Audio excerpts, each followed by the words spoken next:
Okay, started the recording. Today is Monday, February 1st, class 4. What we're going to be going over today in class.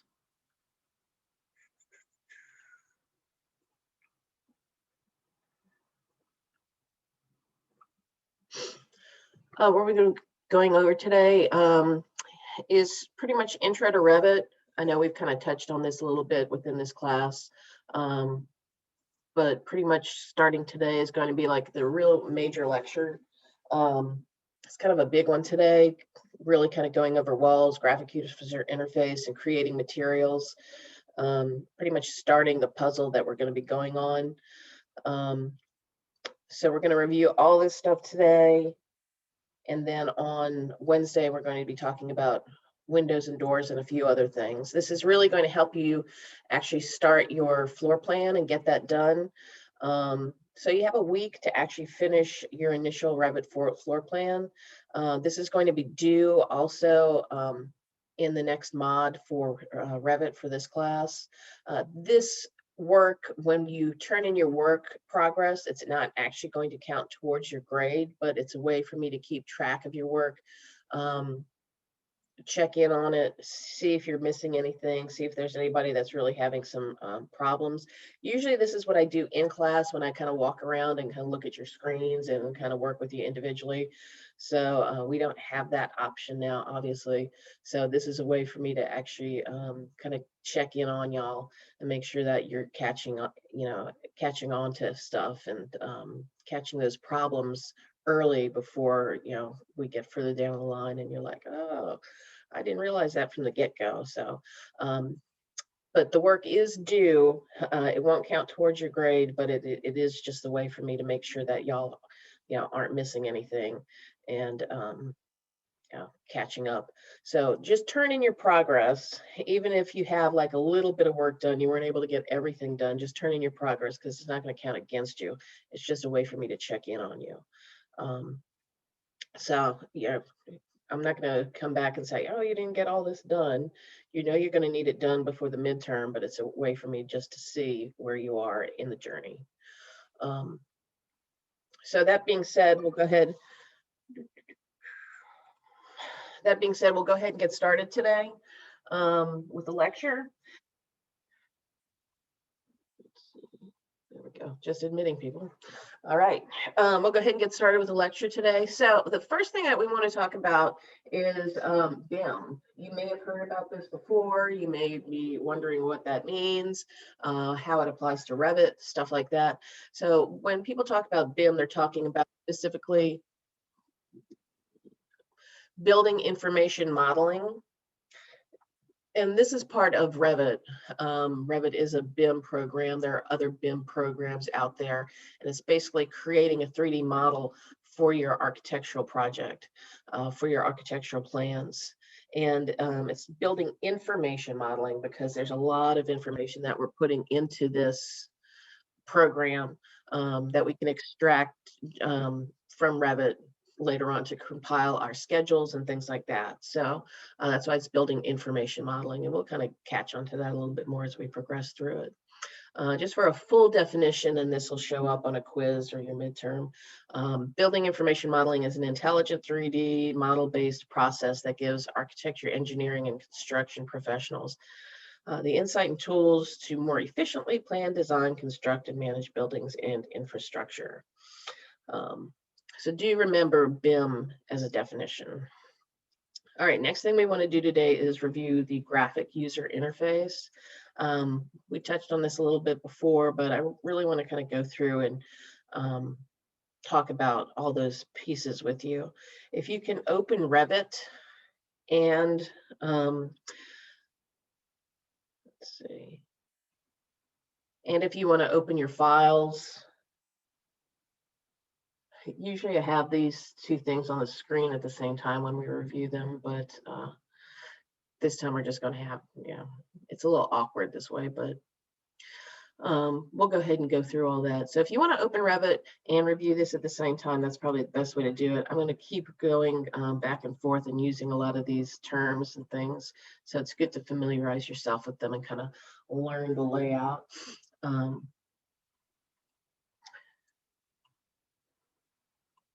Okay.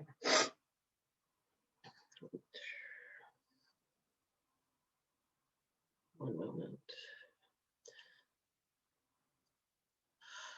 All right, so here we have a slightly different version of the Revit user interface. You can see it's an older version that I have on this form here because of the different icon in the corner, but basically everything is still laid out the same. So for here we have application menu. That'll be under your files. When you click on files, it's going to have this other information that kind of pops up. It's got, you know, new, open, all this, the usual stuff on here. One thing that you do want to know about Revit, there's a way that we can create options and personalize Revit for you. We don't talk about that too much in this class just because we're usually in the classroom and we want to make sure that, you know, everything is familiar to people. So we don't really, you know, encourage people to do options, but there is more stuff that you can do here if you click on that. And you can play with this at home because it's your own version, but there's more stuff that we can learn there.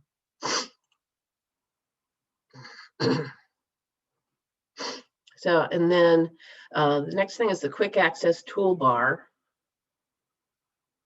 This we'll use a lot just because it is a handy tool. And you can see that we can change that location of the quick access toolbar. This is something that you can switch by changing, clicking on here in this little drop down. So you can see show above ribbon, show below the ribbon. Either option's fine. I usually have it here on show below ribbon because if you do want to personalize it, you can add more stuff to it and you just have more room for it here. And we're going to go through a lot of this stuff. I use this a lot, especially if we go going back to 3D views. It's a lot easier to click on 3D view right here than kind of go through this. But I do use the quick access toolbar a lot. I'll be mentioning that throughout the class. All right. The way the basic structure is broken down is into tabs, and then also the ribbon and the panel. So within this giant ribbon up here, we have, this is basically how we're going to navigate through Revit, and I'll use that a lot, especially at the beginning of the class. I'll say, go to the architecture tab, the build panel. You see how it's broken down into panels right here, circulation panel, model panel, and then I'll tell you how to use the individual tools. So when I say architecture panel, architecture tab, build panel, and then wall tool, that's how we'll navigate through. Or it'll be like manage tab, and then settings panel and materials tool. That's another one that we're going to be using today. So that's just a basic, easy navigation through it. There's also an info center over here. Don't really use that. Then we hit those. This options bar here. The options bar, as you can see right now, I don't have anything active. The options bar becomes active when it's, depending on what tool you're using. So if I go back to architecture tab, build panel, wall tool, you'll see when I make that wall tool active, the options bar becomes active and some other stuff pops up in here. So we will be referring to the options bar, but know that that is only active when you have a tool active. Another big thing about Revit is it's going to be driven by these this properties box and this project browser section. We always want to keep these open. And we always want to refer back to these. These are pretty much the driving things that drive Revit. So you can see within the properties panel right here, we have a type selector. This is when we make like doors active. And we come up here and I say, go to the type selector. If we do the drop down, you'll see whatever type, many different types of doors, windows, walls, etc., will be available in our type selector. And that's when you can select different sizes, different types of windows, different types of doors. So this is where all your different options will show up as far as different pieces, different tools to use. So we use that a lot. Also in the properties palette, which is the part that's down below it, you'll see there's a lot of other stuff that falls into how we can change things within this particular type that's going to be working. And that's just kind of something that we'll catch on to as we use it. The other big one down here is the project browser. So this is everything that we do in Revit is always saved in Revit, which is nice. So as we progress through and you draw a line in one view, in our plan view, that will populate in your in all your other views and your elevation views. It will pop plan and it will draw in your site view.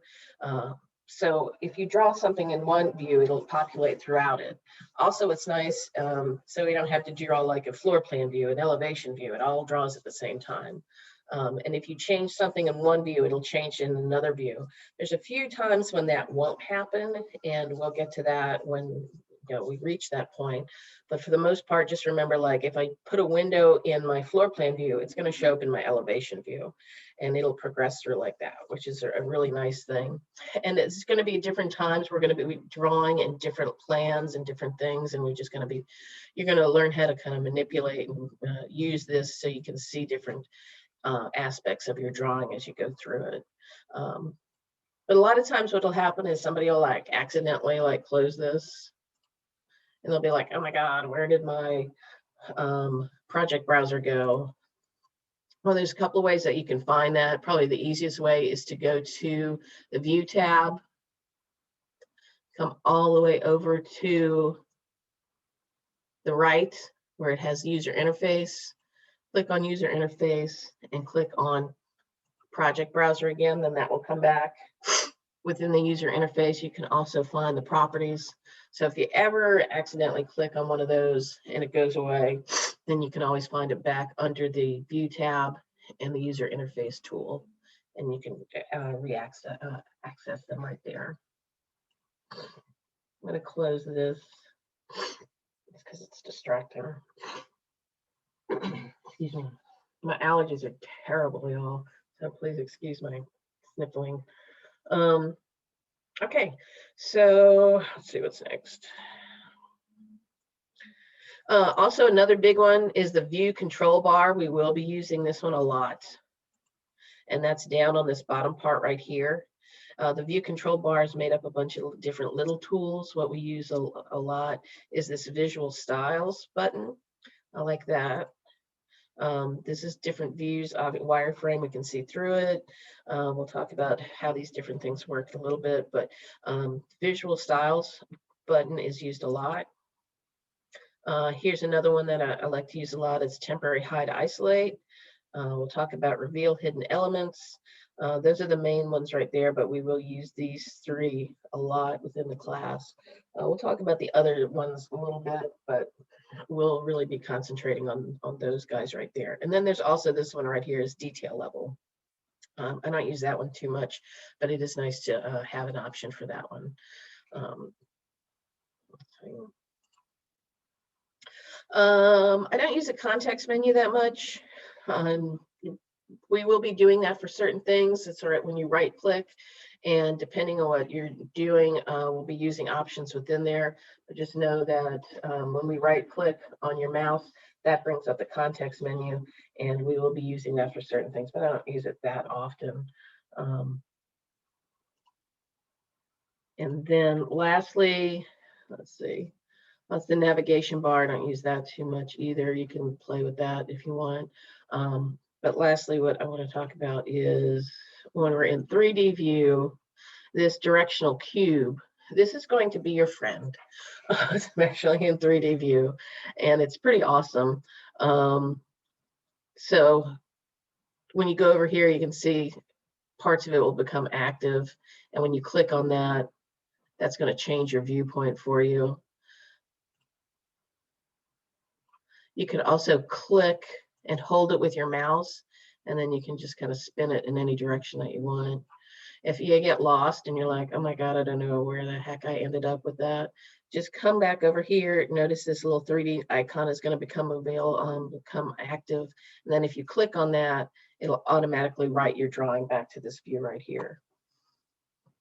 So that's a quick overview of the user interface, just to briefly familiarize y'all with it. As we work through this and you work on it more, it'll start becoming second nature. Does anybody have any questions about this just from the initial get-go? Okay. Yes, Professor Martin. Yes. Down for the video control bar panel, you said the little tools of visual styles and detail level course and some other selection you said you was going to be covering. Yes. Yeah, like detail level we'll talk about as we go through this visual styles. We'll talk about temporary height isolate we'll use a lot, and then this one. But yeah, as we progress and start drawing and things like that, I'll refer back to them and kind of talk about a little bit more how those work. Okay, thank you. Yep. All right, anybody else? Okay, no worries. All right, so that's basically just an overview of how Revit works. Now we're going to get into like really how to use it. So we're going to have a wall exercise today, and just kind of start playing with it. So for the walls, what we're going to do is talk about creating walls, different wall types. Today we're going to learn how to create our own walls. So one of the questions that we had is, how is this going to apply to our sketches that we did? And I haven't had a chance to review those. I'll review those later today and make comments and things. If you hadn't had a chance to turn in your sketch yet, please get that in. For everybody's external walls, we have to use kind of a universal measurement just to make things a little bit easier on everybody and to make it a little bit easier on me to grade it. But we can extrapolate on that later. So for all your external walls, even if they're a brick wall or something like that, we want to use a 5.5 inch measurement. For your internal walls, we're going to use a 4.5 inch measurement. That is a typical internal wall because you're looking at a 3.5 inch piece of lumber, which is a standard measurement for 2x4, and then you're looking at 1/2 inch gyp on either side of it. And that'll make a little bit more sense as we go through it. But the main thing that will maybe change some of your dimensions in your rooms just a little bit is the fact that we're all going to be using an external 5.5 inch wall, and all 4.5 inch, but that shouldn't change too much unless you have an older house. But that's one of the drawbacks of doing it like this. Another big one we're going to be doing today, and this is like a really big, we'll be using this a lot, and it's good to get this one from the beginning, is creating materials. This is really where we can personalize our Revit drawing, especially when we get to the part where we're, designing stuff and not just, duplicating what's in your house right now. But creating materials is a big one. You'll be doing that for walls. You'll be doing that for paints. You'll be doing that for carpets and flooring, all sorts of stuff. So it's really good to concentrate on learning how to create materials. There's a couple, it's done the same way, but there's a couple different ways that we can access that. So we'll talk about that as well. And then we'll finish up by talking about drawing walls, how to use temporary dimensions and constraints. So today's kind of a big lecture. You don't have anything due for Wednesday, but for Wednesday, we're also going to touch on this again, just review it, talk about doors and windows and some other stuff, and then your progress will be due on Sunday. So I have a chance to review it before Monday's class. That'll be the typical way that we'll do class. And once again, your work progress is not going to be counted towards your grade, not positively or negatively. It's just a way for me to keep track of your progress. All right, so let's go ahead and jump into some walls. Y'all can just watch this, or you can open up Revit and kind of play along at the same time, whatever easier for y'all. But let's go ahead and go into walls. This lecture will also be on YouTube later today. In the beginning of the YouTube, I'll try and put a description of what's going on in class. So if you ever have a problem like, oh, I forgot about how to create materials, you should be able to go back, see what's in class 4, and then open up and learn how to do materials again, or any of it. So hopefully that's helpful. All right, jumping into Revit and creating walls. All right, we touched on this a little bit when we were playing with this after last class, but we'll go ahead and start right from the get-go again. So when we're drawing any kind of, starting any kind of floor plan, when we're starting our Revit drawing at all, we always want to start in a floor plan. We're always going to start in floor plan level 1. This is a floor plan level 1 view. These little guys right here, you always want to draw within these little houses. And are those supposed to be like cameras? yeah, I was just going to say they're elevation markers. So, and it's kind of, you can think of it kind of like a camera, because it's like taking a view of this space when we draw the line. So these elevation markers correspond to the project browser elevations right here. So when we start drawing something here, like a line here, it's going to show up in this elevation view and it'll pop up over here.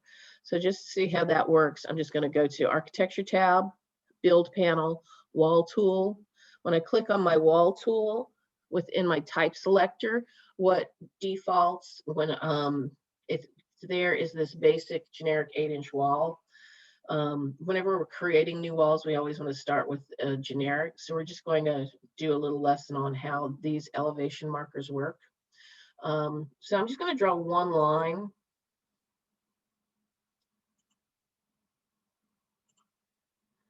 So I've got this one line, which is equivalent to a wall.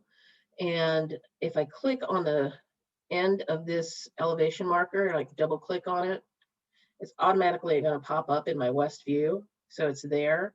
And this is what that view looks like. So it's just kind of that view of that wall. So if I did in my south elevation view, it's just that part of the wall, just that like cross section of it. And then as we go along, that'll make a little bit more sense.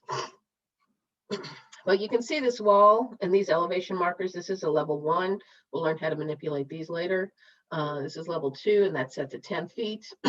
So when this wall comes in, its default settings are 20 foot.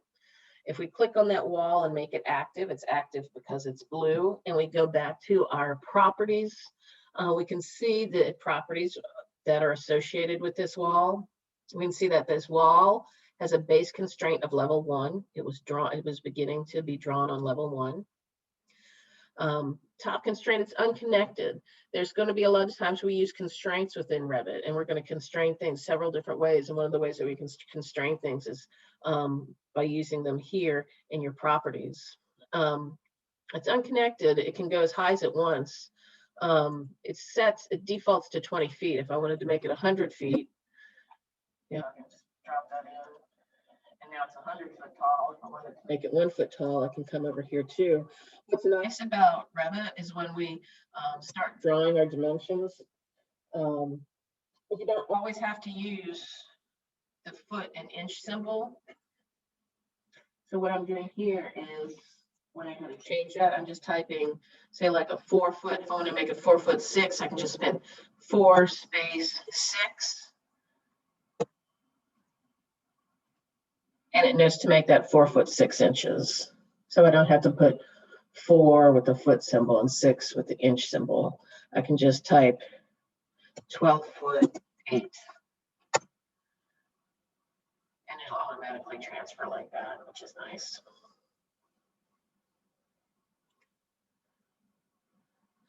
We'll talk about some of these other information a little bit later on, but the main thing you need to know is that you can change all that at this point right here. So I'm just going to delete this wall. I'm going to go back to my level 1 floor plan view. I'm going to go back to my Architecture tab, Build panel, Wall tool. When I click on that wall tool, remember I had mentioned the options bar before. Well, options bar is going to become active, and that's right here. And you can see that we have some of the information that we found in the properties here as well, where this is a unconnected wall. It goes up to 20 feet.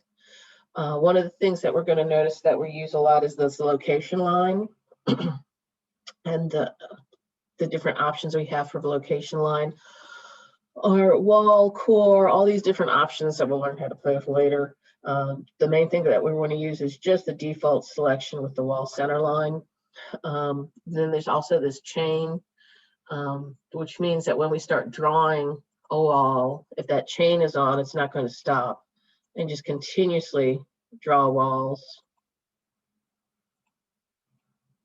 I can right click and stop it once, and my tool is still active, and start again. And then if I right click twice, then the tool stops becoming active. Also, if I am I drawing walls and I want to stop the tool automatically, I can just click on my modified button, and then it stops the activity of that wall tool as well. So if we go back to the wall tool and I turn off the chain command, when I start drawing walls now, when I draw one section of wall and I stop, it's going to not continue drawing from that one wall section. It's going to stop, and I can take a break and just draw different sections of walls. There'll be times that you want to do that. For the most part, people like to just keep it on, chain on, when we're doing it, but it is a good option to kind of go back and forth too. These other ones we'll talk a little bit later when we get there. The other thing I do want you to take notice of is this location line. We'll be talking about location line a lot. So you can see when I come in here and I click and start drawing, that dotted line, that dashed line, that's the location line. And the location line drives a few different things within here. We always want to use the default of wall center line. It just makes things a little bit easier to start with. So I'll click on that. We can change the location of that. If I did location line and I changed it to exterior face finish, that means that location line is obviously going to be on the finish face of the exterior wall. So if I did the same thing over here, notice that that location line has changed.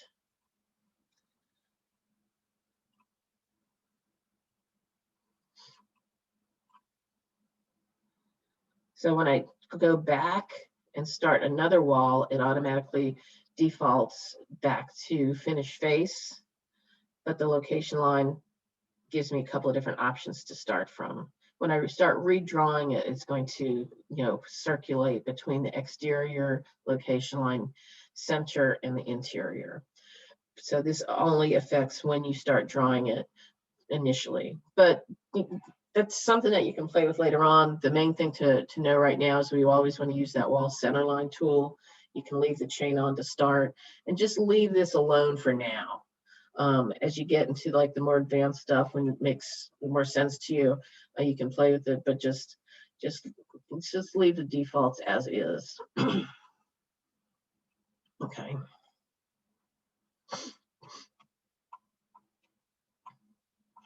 Any questions about just initial wall stuff yet? If anytime you have a question, just speak out. That's not a problem, because I know sometimes I talk a little fast.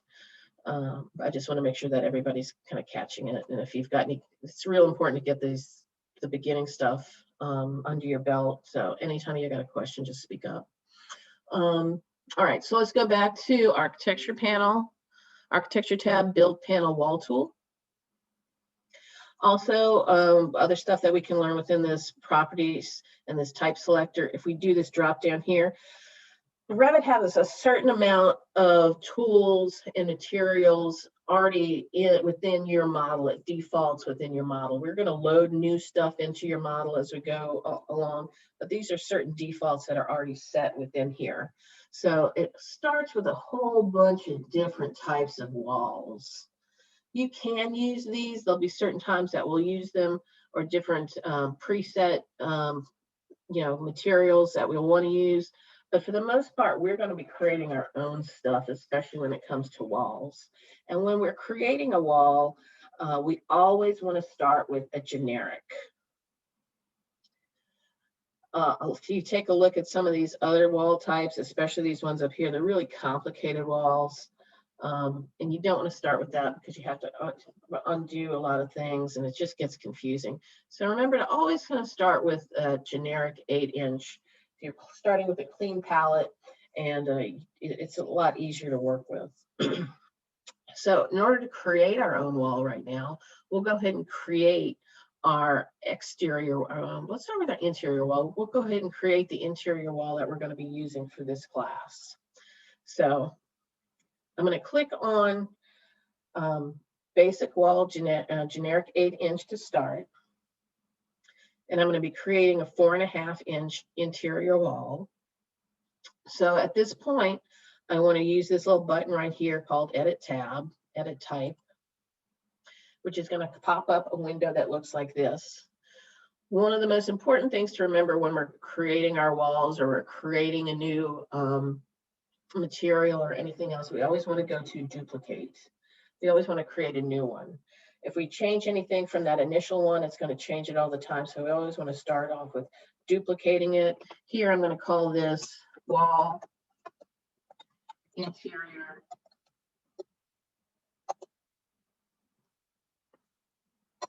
4.5 inches. And I like to put my initials behind it to start, just because that way I know it's the wall that you created and that you did it yourself. So this is our basic naming pattern. We start out with wall first because everything is alphabetical and it's just easier to always look for wall.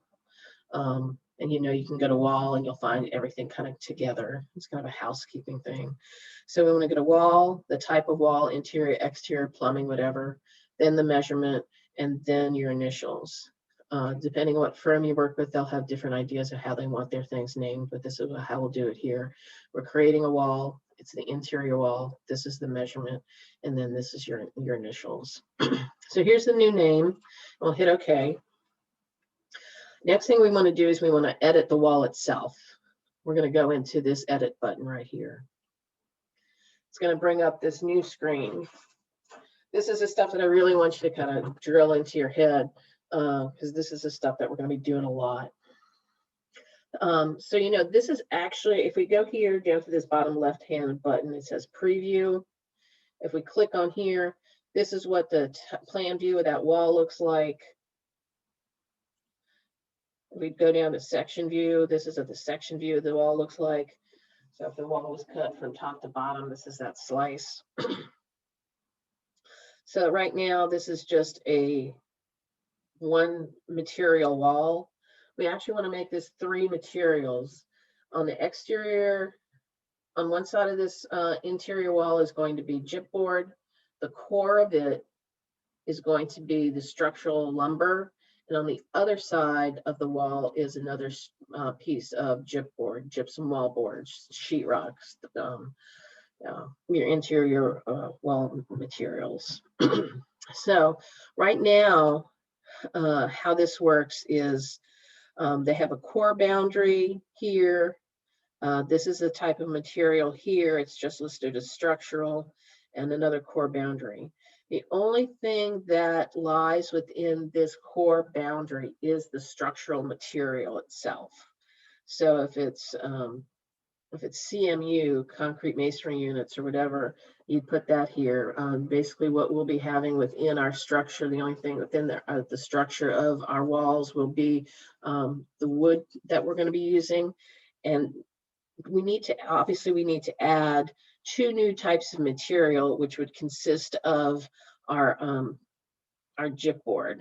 So we come down to insert, where it says this button here. And if we click on insert, notice that I have a new piece of material that popped in. They're all going to pop in within the core boundaries, and I'm going to insert another piece. So now I have like 3 new pieces of material that I can create. I want to move 2 pieces outside of the core boundary. This is the exterior side. I know it's an interior wall, but it's still going to have an exterior side, which will correspond with like the exterior walls as well. And this is the interior side of that wall. So I want to move this piece of material outside the core boundary. So with it active, it's black, it's active. I want to move it up. I'm going to go and make this piece of material active, and I'm going to move it down outside of the core boundary. So now I have like this little layer cake. I've got a piece here. I've got the core boundary. This is going to become my structural material. This is the core boundary again, and then I've got this outside the core boundary, which will become chipboard. So on an exam, for instance, I would tell you exactly how to create this, you know, how your wall would be created with maybe siding on the outside, timber on the inside, and then another piece of chipboard. But just so you can kind of grasp this, it takes a little while, but just bear with me. All right, so next thing we want to change is the thickness of these pieces. On an exam, I'll tell you how thick I want these pieces to be. Remember, we're creating a 4.5-inch interior wall, so we're going to change the thickness of this piece of material to 1/2 inch. That's a 1/2 inch piece of gyp. This is a 3.5 inch piece of lumber. Notice as we start changing these, this structure will change over here as well. And this is another, oops, 1/2 inch piece of gyp. So we can see that this is changing as we change this option as well. Notice also the total thickness of this wall right here changed from 8 inches to now it's 4.5 inches thick too. Anytime, if you're taking the exam and this looks weird, if it looks too thick, you know that something was wrong. You'll know that you can change this here. I've had times where people have made 4-foot thick walls. So do make sure that you're using your correct measurements here. I find it easier to use the inches here. Like if I wanted to change this to 1 inch, it is to use the inch symbol and make that 1 inch. Notice how that changed there. But with this is 0.5 inches of chipboard.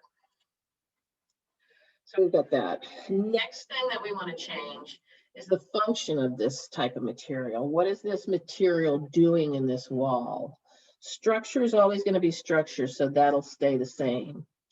This is chipboard material that we're going to be making here. So that chipboard is a finish layer, and since it's an interior piece of material, even though it's on an exterior side, it's an interior chipboard that's going to be a finish layer 2. And this is chipboard as well, so that's also going to be a finish layer 2. You notice while we're looking at some of this stuff, there's different things that have a thermal air barrier, we have membrane layers, all this other stuff that's within here. As you make more complicated walls, this stuff will come into play, but we're doing really simple walls right now as opposed to something that's really structural. Yeah, you learn in structural class. This is just so you can learn the basics on how Revit works. So we're going to stick with finish layers and structure, but you do need to change those. So we've got finish layer 2 because it's an interior material, structural layer, and then another finish layer here. So the next thing I want to do is go in and change my materials. So in my structural layer from my materials, if I come over to my material part and I click on there, you'll notice this little box shows up with little 3 dots. This one I can click on here, make it active. I've got another window that pops up. This is my materials browser. And remember how in Revit, some stuff is already preloaded. These are materials that are already preloaded within Revit. We're going to learn how to create our own later on, but to start with, these are the ones that are already in there that you have available that you can just pick from. So this is our timber layer. So we want to scroll down. Everybody can just use softwood lumber. There it is. Everybody can just use softwood lumber for this one. When I do that, notice that the color changes here. 2 tabs we always want to take a look at in their graphics tab. This is associated with one visual style, And we want to make sure that we always click on use render appearance. And then under appearance view, this gives you the image of what that's going to look like. And that will make a little bit more sense later on today. So main thing to remember is when you're selecting your initial material, always click on use render appearance. Make sure that's checked. I will be checking that when I go through and grade stuff. So this is all we kind of need for now. Now we'll go ahead and hit OK.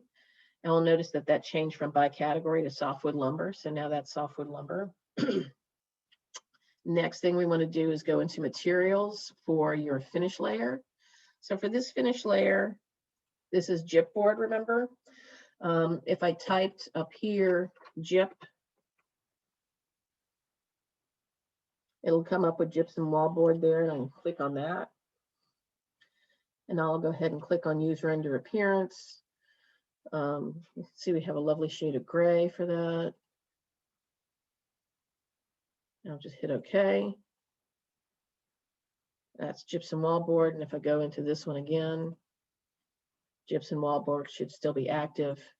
And I can just click on OK for that as well. Now we have created our wall. You see on here we have our gypsum on the outsides and our lumber on the inside. That's what it looks like. And then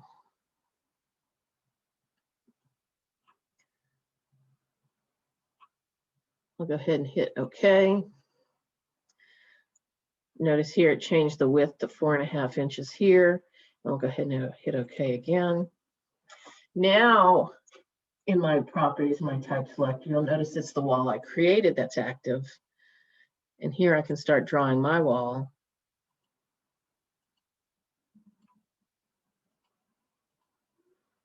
Oops.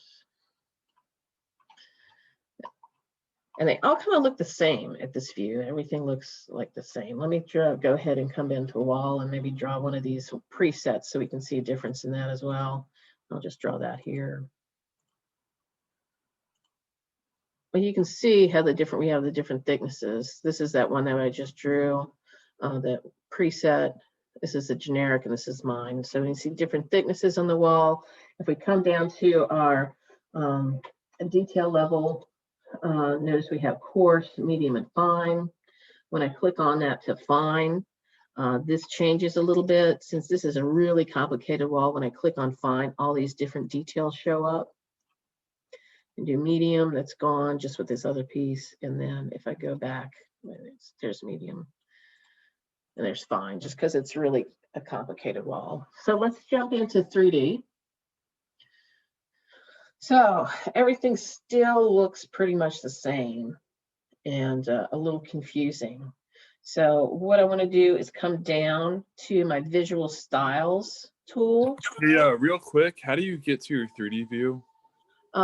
Quick access toolbar, this little view, this little icon right here. Okay, cool. Yeah. So we're going to jump to 3D right there. You can also go to your project browser and click on 3D here as well. I just find it easier just to go to the quick access toolbar and use this tool right here.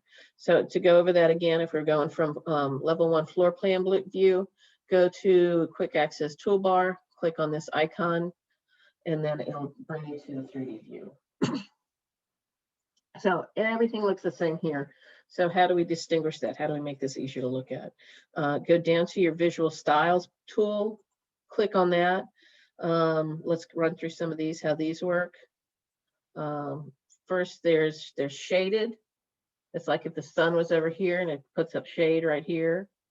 You could spin this around a little bit so you can see that. So we can see this is a different wall because it's a darker part over here. This is the one that we changed to gyp, and this is that wall piece that was that preset. I don't like to use shaded because I don't like the shading. I think it gets confusing. What I typically use is consistent color because it still has that color on it, but the shading is not there, and it just makes it easier to work in. Also, it just makes it faster to work in consistent color as well. Most people When they're starting out, they like to use realistic because it looks cool.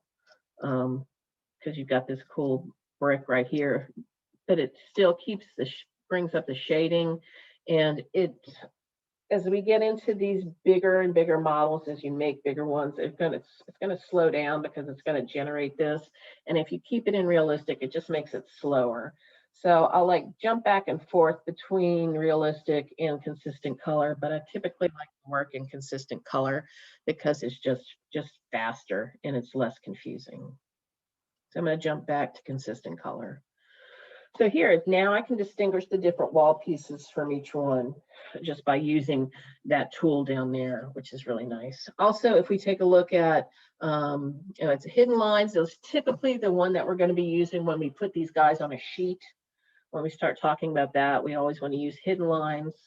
And then sometimes we'll be using wireframe, and you can see that just means we can see through them.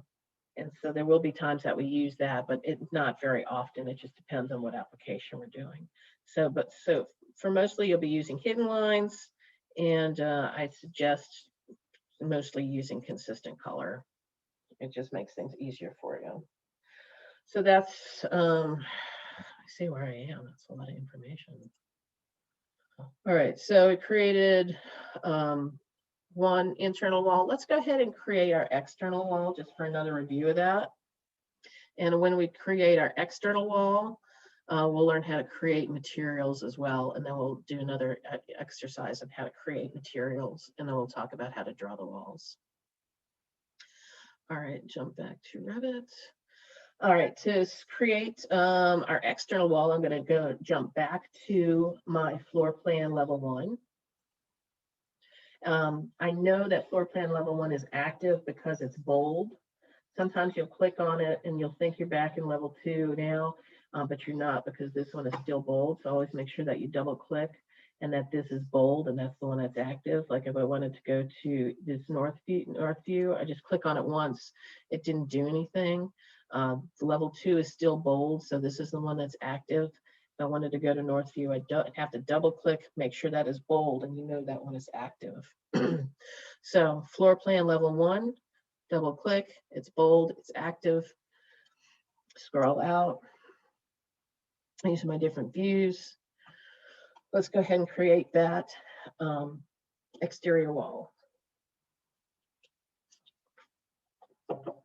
Ooh, need something to drink, a lot of talking. All right, I'm going to go to Architecture tab, Build Panel, and your Wall tool.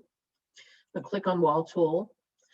The last wall you use will default in here. So this is the last wall that I used. So I need to go back and find a generic. So remember, it defaults to generic 8-inch. I'm going to go ahead and just start off with this generic 5-inch this time. As long as it's generic, it's okay because it's not going to have any presets in there for you to worry about. So with this generic 5-inch wall active, I'm going to go into Edit Type. Remember, the first thing I want to do is duplicate that. And now I'm going to rename it. I'm going to call this Wall Exterior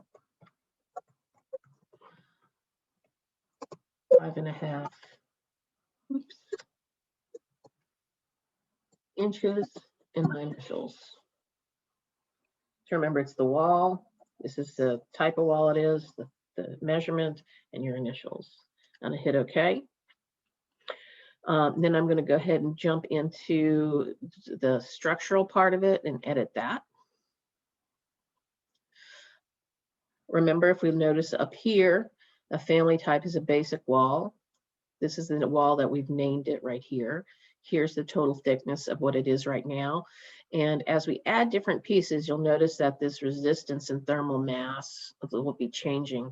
We're not going to talk about this a lot, but it is good to notice how we add different pieces to it, how it does change the resistance and the thermal mass. And this is like more advanced Revit stuff that we don't get into in this class, but it is interesting to know that this will change as we add different materials to this wall.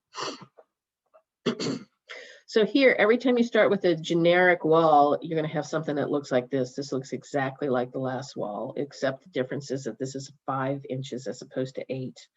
So the first thing that you want to do is add those additional pieces of material. So we need to add 2 more pieces of gypboard to it. We added 2 more pieces of material. Remember, they come inserted into between the core boundaries. Only thing within the core boundary is the structural material itself. So now I have to move this material up outside of the core boundary, and I need to move 1 down outside of the core boundary. Doesn't matter which one, just as long as you have only this 1 piece. I mean, depending on the complexity of your wall, you may have more structural pieces within inside the core boundary, but for just our simple walls, you want something that looks like this. Next thing that we need to do is change the thickness of these walls. So next thing I want to do is change this to, since this is an exterior wall and it's supposed to be 5.5 inches thick, we're going to use a structural piece of lumber. Let's do that first. That is 4.5 inches. So this would be a 2x5. Which are actually the true measurements are 1.5 by 4.5. So we're using just a thicker piece of lumber in the middle to discern this as the lumber itself and to make a thicker wall for the exterior wall. Notice when I made this 4.5 inches and I didn't change this to 5.5 inches, how this wall looks really thick and weird over here. That's something that should come to mind to be like, that looks weird. I'm gonna make sure that I correct the rest of that and fix that. So that means I'm gonna come back to this layer, change this to 1/2 inch. Notice how that changes there. And make this 1/2 inch. So now we have a wall that looks structurally correct, 1/2 inch material here, 4.5 inch center, and then 1/2 inch here. That changed the total thickness up on this area right here to 5.5 inches thick. Next thing I want to do is change the function of these. The thing that we need to remember that people get a little backwards is, remember, this is making an exterior wall. With this piece of material active, this is the exterior side of this wall, what is facing out into the world. So that means for our exterior walls, we change this function to a finish layer 1. All interior finish layers, we're on the interior side of the wall, are going to be finish layer 2. So the only thing that is finish layer 1 is what is facing out into the world. This still stays structural. For my structural material, I'm going to come in here and go down to my softwood lumber again. I'm pick softwood lumber.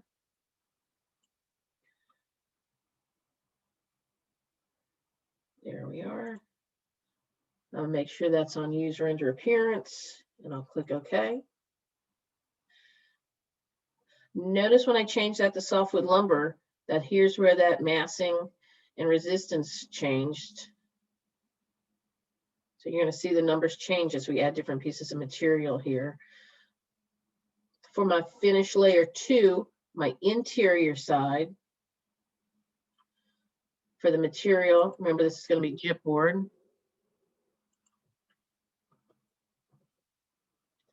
I just type gyp and click on that, use render appearance. Okay. Notice how this is changing just a little bit. Like I said, don't focus on this too much. It's just kind of an interesting thing to know. And then finally, we're going to do our exterior side. Our exterior side, we're just going to do, it's very simplistic. We're not learning how to do it and create structural walls. It's just a function of it. So some of you are going to have a brick house. Some of you will have siding. Some will have stucco.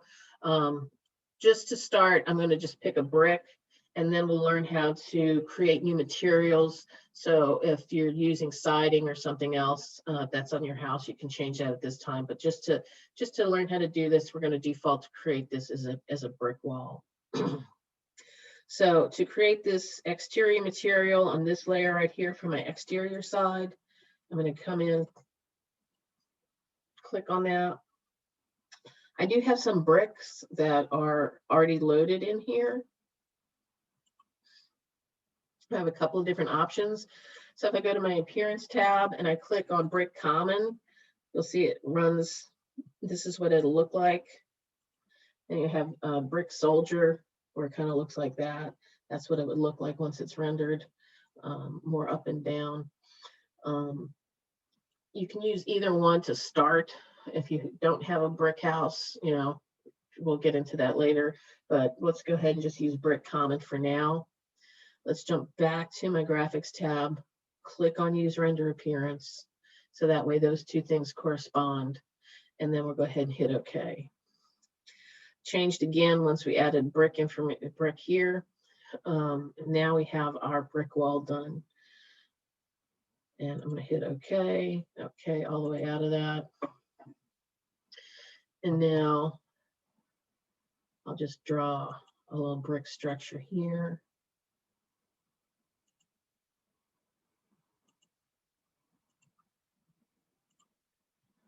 Let's click on quick access toolbar, go to 3D view, and here's my little brick wall.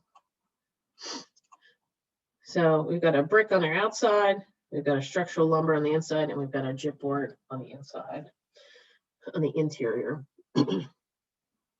So when you'll notice that this one, when we created it, it defaulted to 20 feet, but this one, when we created it, it defaulted to 10 feet. So there's going to be certain times that, depending on what wall you start with, we want to take a look at the options bar when we start. It doesn't make much of a difference now, but do know that sometimes the presets are going to be set at different heights. So if that will pop up, that may confuse you.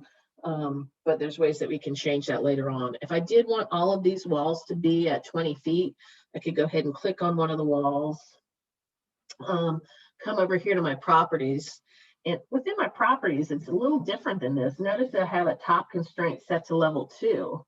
That just means it's constrained. It's going to stay at level 2, even if I can't change the height of the wall because it's set here. A lot of times things are driven by this. So if I wanted to change the height of this wall to 20 feet, I would have to come into my top constraint, change that to unconnected.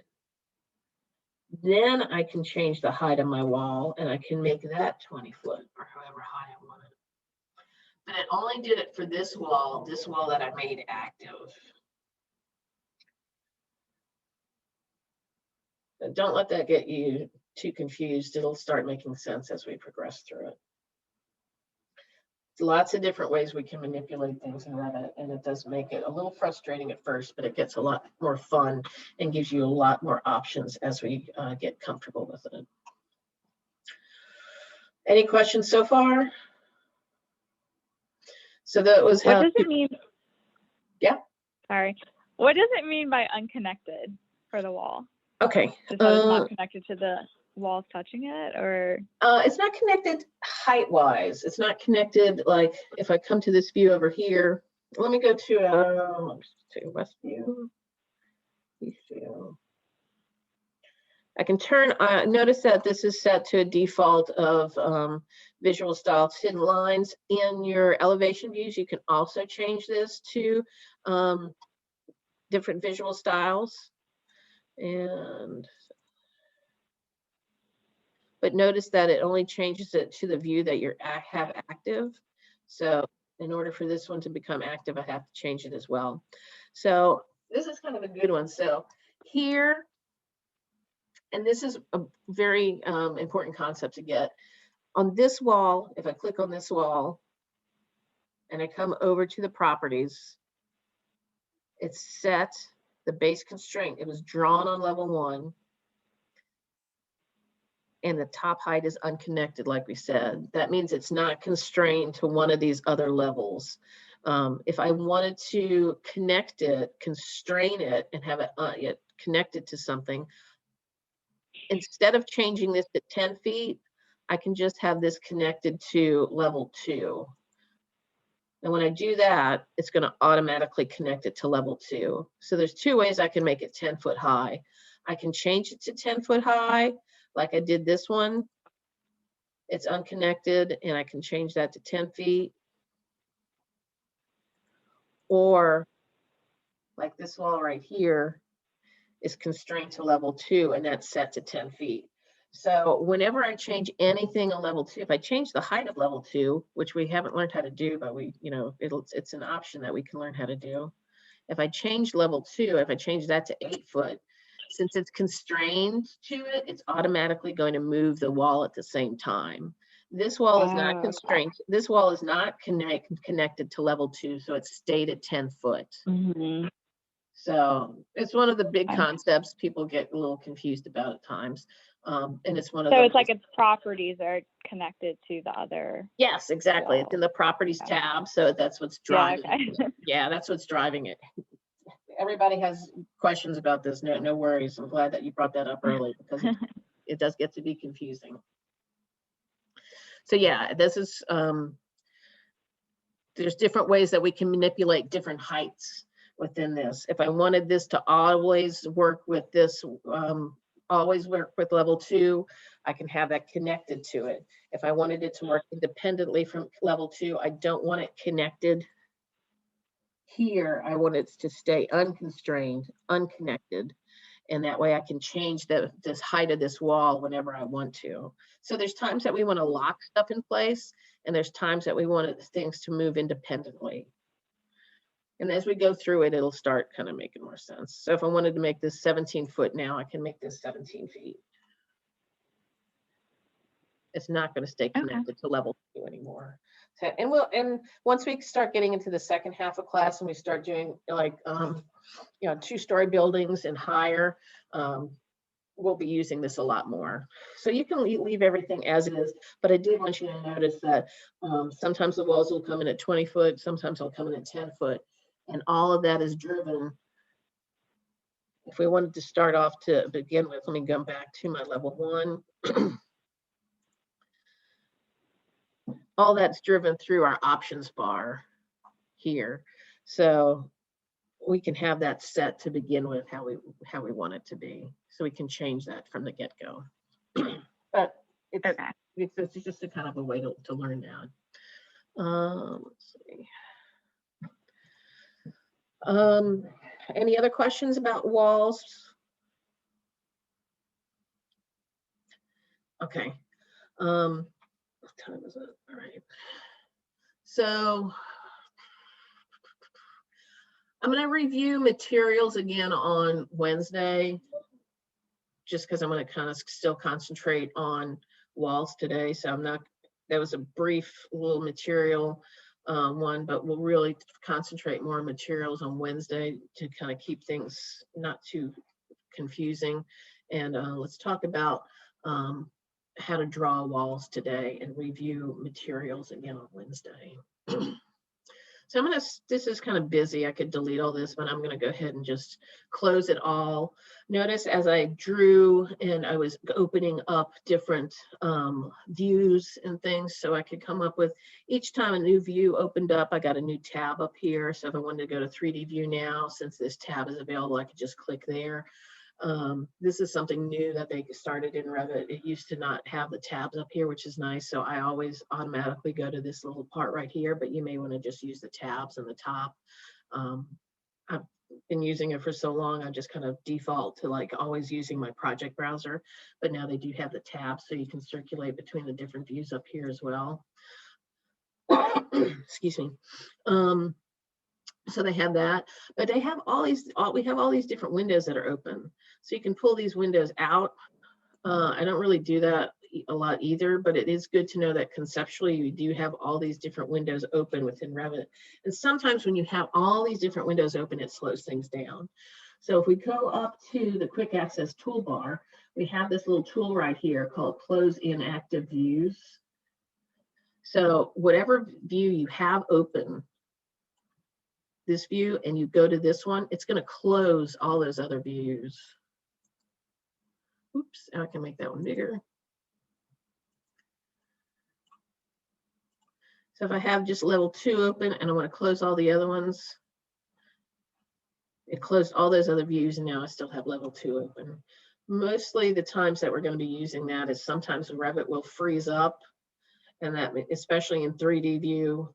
And if it freezes up in 3D view, you just want to go back to any other view, close all of the other views again with this tool here, and then open up 3D view again. It'll happen. You'll ask me to explain it again. Not a problem. I can explain things as many times as you need it, so don't worry about asking again. But do know that you can close all those open windows just by using that tool right there, close inactive views. So I'm just going to go ahead and close this too. I'm not going to save it. I do not want to save the project. No, I'm going to go ahead and open up a new project. So I'm going to go to new. Remember, we always want to start in architectural template and hit OK. I know I'm working in architectural template because I know it looks like this. It doesn't look weird like the other ones. It just makes things easier to make sure that you're always opening an architectural template. So how the heck are we going to start drawing now? So when you're actually going to draw, and I don't expect you to have your walls done by Wednesday, so don't stress about that. Play with it a little bit, kind of go through the class again. Do it again. We'll review again on Wednesday, and then you'll have between Wednesday and Sunday to actually get, your progress submitted. If you can stay up with what we do in class every week, you're never going to fall behind. But sometimes I know life comes up, things are happening. It's a weird time. Just submit your work so I can see that you're at least getting the basic concepts down from there. All right. So we've got our floor plan drawn, and we'll go over this again on Wednesday, and we need to start drawing stuff. So what do we do for that? There's different ways that we can do temporary dimensions, and there's constraints again. See, just like we constrain the walls to different levels, we can constrain the walls and lock them in place so they don't move. And then we use our temporary dimensions to set the actual dimensions of the walls. So what does that mean? I'm not going to create another wall right now. That was separate. This is just how to draw it. And we'll do that how to actually start it on Wednesday. So remember, when we go to Architecture tab, Build Panel Wall Tool, and I click on the Wall tool, it's always going to default to a generic 8-inch. These are my options that are already set in my generic 8-inch wall that kind of pop up. I'm just going to leave that as is and just going to learn how to, actually draw that. So you're going to start out with your external dimensions. Say your north wall is 20 feet. We can just start clicking there and draw to 20 feet. It's going to default to that. And then this next wall, say it was like 17 foot 8 inches. Well, it's not going to give me 8 inches, but it's going to give me 6 inches, and that's okay, because we can fix that later. And notice when I come back to this, once it's in line with that other wall again, it's going to give me that location line that's going to pop up. So I know I don't have to worry about the dimension there. I can just catch that when it gets to that location line, and I know it's the same thickness, the same length. So, and then if I come over here, once I finish that, if it closes off there, I can just go ahead and end it there and just bring up here. Say if I stopped here, for instance, and oops, I stopped my wall. A couple of different ways I can close that off. I can click on this wall, make it active again. When I click on that, notice they have these different nodes that pop up, and they are different. They do different things for us. At the end of this wall, if I wanted to connect this wall, I could just drag these two together now, and I'll just suck it together and it just closes. So you can just drag that into place if you need to. There's also a cool tool that we'll use a lot that I like. And you go to, and it's like kind of a corner tool, and it'll kind of pull these two walls together in an easy way. I use that a lot. We go to Modify tab. We haven't talked about any of this yet. There's a lot of fun stuff that we can do here too. But the one thing I wanted to kind of point out to you here is this modify tool. So it's modified. It gets confusing because there's modify in 3 places here. So it's a modify button, which will end the tool function that you're working on. It's the modify tab, which brings us to all these different ways, kind of similar to AutoCAD, that we can manipulate things. Like we have the align tool, we have the move tool, we have the copy tool, offset. We don't use these as much as we do in AutoCAD, but it is good to know. The tool function that I want you to know here, and we'll review these a little bit more on Wednesday, is this tool. I like the trim extend corner tool. That means that when I have something that looks like this, I can just come over here to my modify tab, and then my modify panel, my corner tool. And now when I click the interior angles of this one and this one, it's just going to pull it together here. That seemed like a lot to go through just for that quick little exercise. It was much easier for me to draw it and just drag it together. But there'll be times where we're going to be using a corner tool, which makes things a lot easier. I do want you to be aware of that we do use that. So once again, let's undo that. Modify tab, modify panel, corner tool, click on the interior angles of this, and that'll pull that together like that. There's different ways that we can use that, but that's mostly how I use it right there. And it's just a nice tool to be aware of. All right, so we've got something that looks like this. Well, that's a great building, isn't it? This will be your exterior dimensions as we go through that, and we'll do another example of that on Wednesday. But just so you know how to kind of manipulate these walls to start with. All right, so a little of this is a little counterintuitive, because if I wanted the measurement of this wall to change the measurement of this wall, I'm going to click this wall over here. That means if this wall is active, this is the wall that's going to move if I change these dimensions. If I wanted this wall to give me this measurement, to change this measurement, I have to click on this wall and it'll change this. So what the heck does that mean? Another thing that we want to pay attention to is on these temporary dimensions, which will go away. These are these are not the dimensions that you're going to use that are going to be active or when we dimension this for your actual floor plan. This is just to make the size of the building that we want it to be. Notice how these temporary dimensions default. They default to the center lines of the walls. Well, we don't use our actual, we didn't measure from the center lines. We measured from either the external walls or the internal walls. So since this is the external wall, we measured from the external site. So if I want to click on this node and change where this dimension line lands, I want to click on that node. And notice how it just cycles through to the 3 different areas that this can measure from. Measure from the external wall, the center line, and then this is picking up the internal wall. So I want to go to my external measurement, my external side of the wall, to my external side of the wall here. So I'm going to click on that one. It'll cycle through again. And now I have my dimension that goes from my external wall to my external wall. This is another big concept that you need to remember. Just to know that when you're changing these temporary dimensions, notice where they're being measured to. So this is a 17-foot 6-inch wall on my external measurements. Now if I change this to 6 foot, you'll notice that this is the wall, the active wall, that's going to move down to 6 feet. So let's do that. So that's the wall that came down and moved to 6 feet.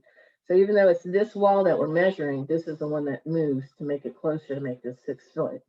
If I wanted to make this 12 foot 2 inches, I can type 12 space 2, and that's going to move that up to 12 foot 2.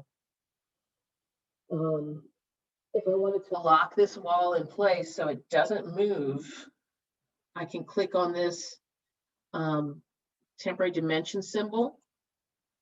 It's going to change the way that looks. Now this is kind of semi-permanent right now.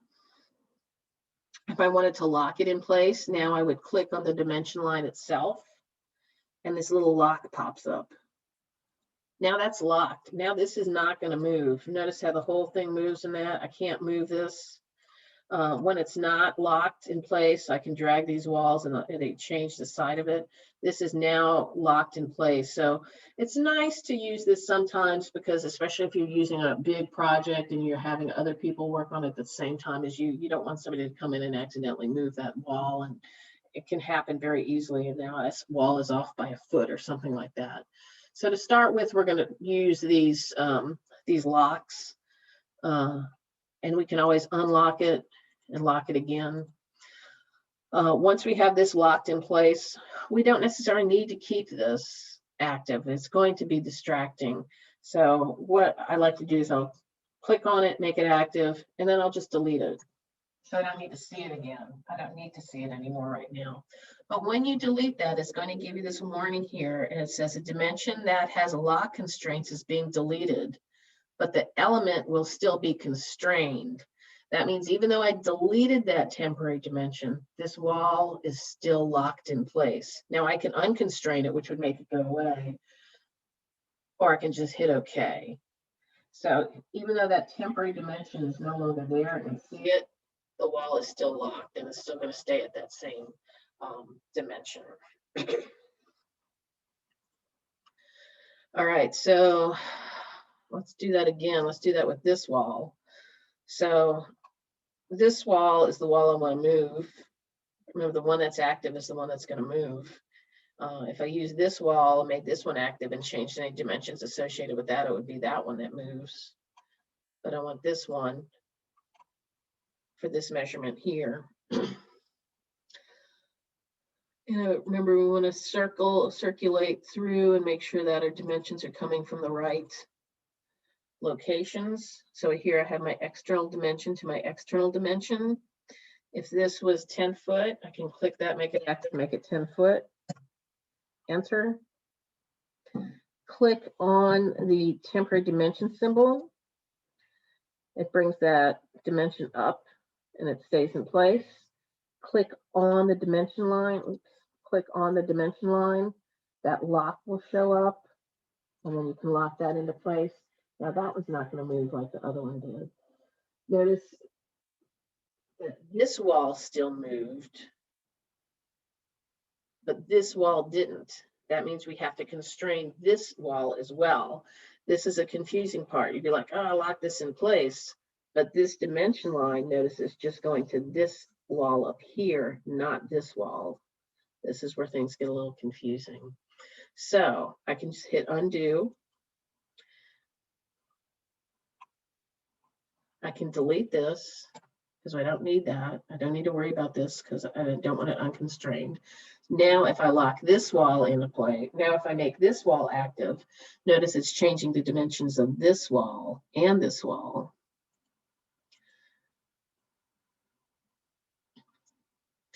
So now this one is set to 10 foot. But if I want to change the dimension of this, this is the wall that's going to move now. So if I change that to 9 foot, this one still stayed locked at 10 foot, but this one changed to 9 foot because there could be a different dimension over here. So let's just make this like 6 foot, so it's a little bit more obvious. Here's our dimension over here. I'm going to set that to 24. On this one right here, whoops. I click on the symbol, click on that one. This one I locked into place. Now this one is set at 6 foot. I can still change this one because I can change this wall to make it different.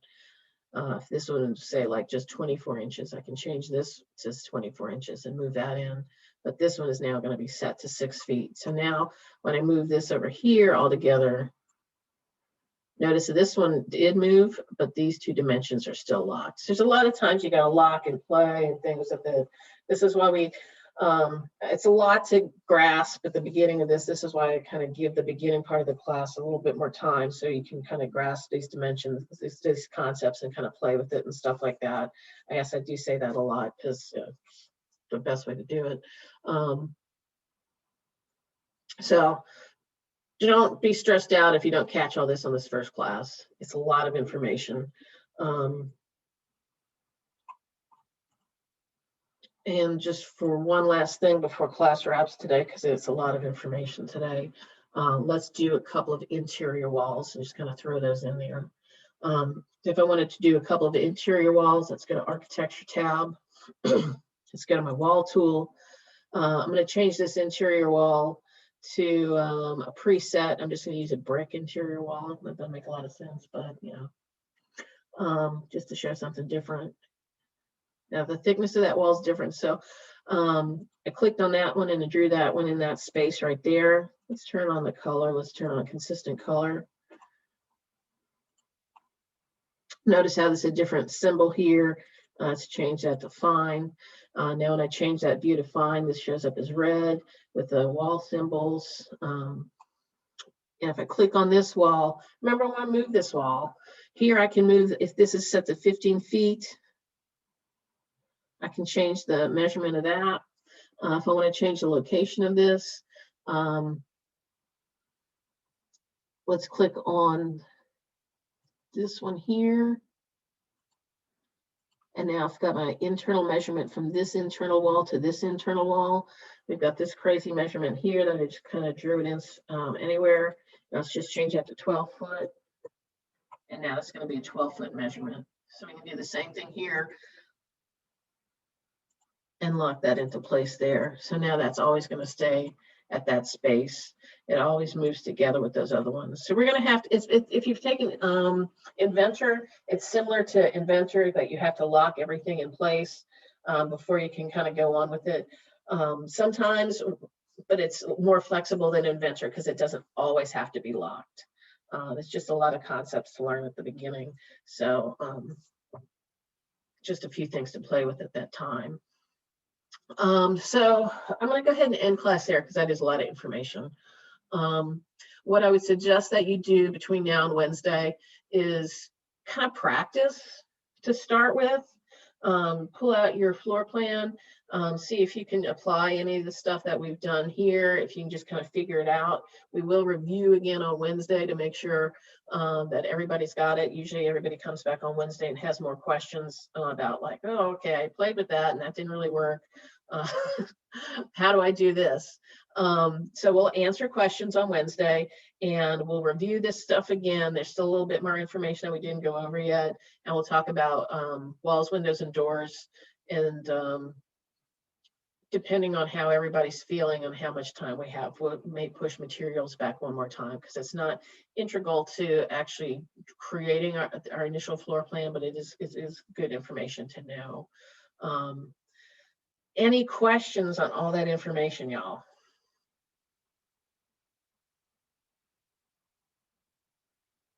Okay, no worries. I'm sure you'll have questions on Wednesday. We'll go ahead and end class at this time, and I'll see y'all Wednesday, and we'll start up from there. So yeah, nothing is due for Wednesday. I just want you to kind of take the time between now and then to kind of work on this stuff, and just see how you feel with it. And then on Wednesday, we'll actually start your floor plan at that time. So have, all right, have fun, and I will see y'all Wednesday. All right, take care.